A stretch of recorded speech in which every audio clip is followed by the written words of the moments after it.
हाय student, भावना जाधव क्लासेसमध्ये तुम्हा सर्वांचं खूप खूप मनापासून स्वागत. तर बघा, तुम्ही 12वीमध्ये शिकत असाल तर तुमच्यासाठी एक महत्त्वाची गुड न्यूज आहे. तर गुड न्यूज काय आहे तर ती आज आपण पाहणार आहोत.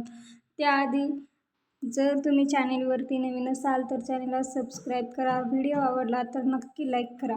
तर सर्व 10वी 12वीच्या सर्व मुलांसाठी गुड न्यूज आहे. सर्व विद्यार्थ्यांसाठी ही खूप आनंदाची बातमी आहे. तर कोणती गुड न्यूज आहे तर ती आपण लगेच पाहूयात. तर बघा,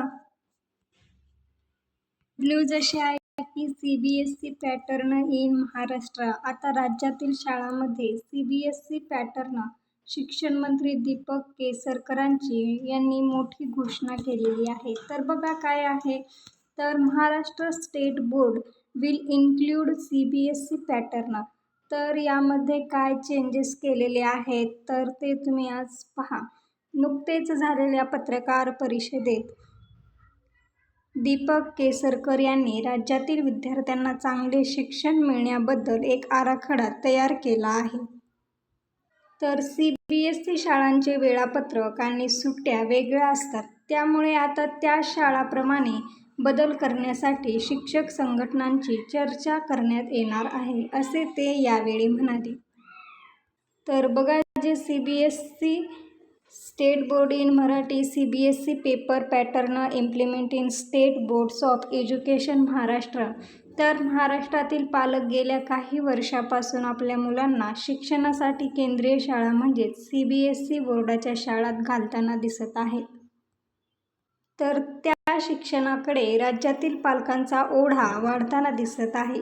याचाच परिणाम म्हणजे राज्यातील महाराष्ट्र सरकारच्या राज्य शिक्षण मंडळाच्या अधिपत्याखालील शाळांतील प्रवेशांचे प्रमाण कमी होऊन त्या शाळा ओस पडत चाललेल्या दिसत आहेत. ही गोष्ट लक्षात घेऊन राज्याचे शालेय शिक्षण मंत्री दीपक केसरकर यांनी खूप महत्त्वाचा निर्णय घेतला आहे. आता ज्या महाराष्ट्रातील शाळांच्या अभ्यासक्रमात CBSE पॅटर्न दिसणार आहे, या निर्णयामुळे राज्यातील विद्यार्थ्यांना शैक्षणिक फायदा होणार आहे. या घोषणेवेळी केसरकर म्हणाले, आपल्या मुलांना CBSE बोर्डाच्या शाळांमध्ये टाकावे आणि चांगले शिक्षण द्यावे, यासाठी लोक CBSE बोर्डामध्ये त्यांच्या मुलांना टाकतात. परंतु आता राज्य शिक्षण मंडळाच्या शाळांमध्ये देखील मुलांना दर्जेदार शिक्षण मिळावे, स्पर्धा परीक्षांमध्ये मुले मागे पडू नये, यासाठी शिक्षण मंडळाच्या शाळांमध्ये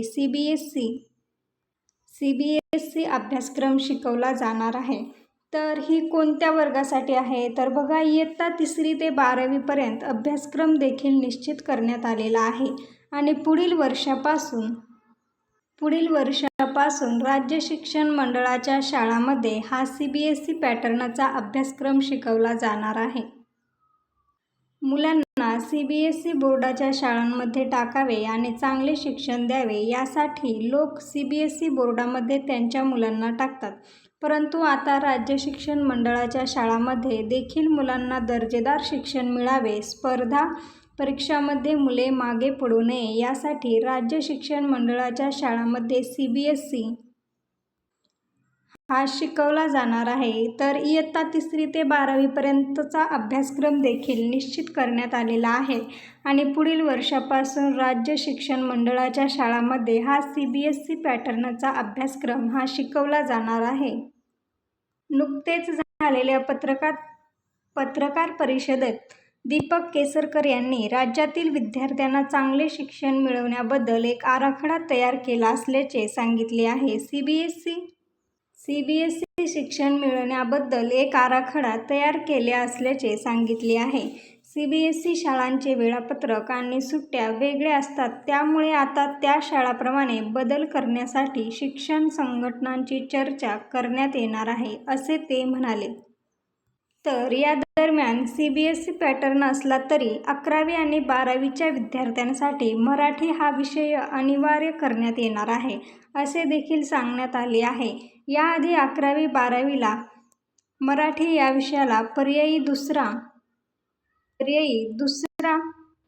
विषय घेता येत होता, परंतु आता सगळ्यांना 11वी 12वी मराठी हा विषय अनिवार्य असणार आहे. तर अशा पद्धतीने ही आजची गुड न्यूज आपण पाहिलेली आहे. तर ही गुड न्यूज सगळ्यांसाठी खूप महत्त्वाची होती आणि जे विद्यार्थी 11वी-12वीमध्ये शिकत आहेत तर त्यांना हा मराठी विषय कंपल्सरी असणार आहे. CBSE पॅटर्न हा प्रत्येक राज्य शाळांमध्ये CBSE पॅटर्न लागू करणार आहेत. शिक्षण मंत्री दीपक केसरकरांची ही मोठी घोषणा झालेली आहे. तर ही सर्व विद्यार्थ्यांसाठी खूप महत्त्वाची गुड न्यूज होती. तर अशाच प्रकारे गुड न्यूज पाहण्यासाठी किंवा तुम्हाला 12वीला जर शिकत असाल तर पूर्ण स्वाध्याय पेपर पॅटर्न पाहायचा असेल तर चॅनलला सबस्क्राईब करा. व्हिडिओ आवडला तर नक्की लाईक करा आणि तुमच्या मित्रमैत्रिणींनासुद्धा या गुड न्यूजबद्दल व्हिडिओ शेअर करा जेणेकरून त्यांनासुद्धा माहिती होईल.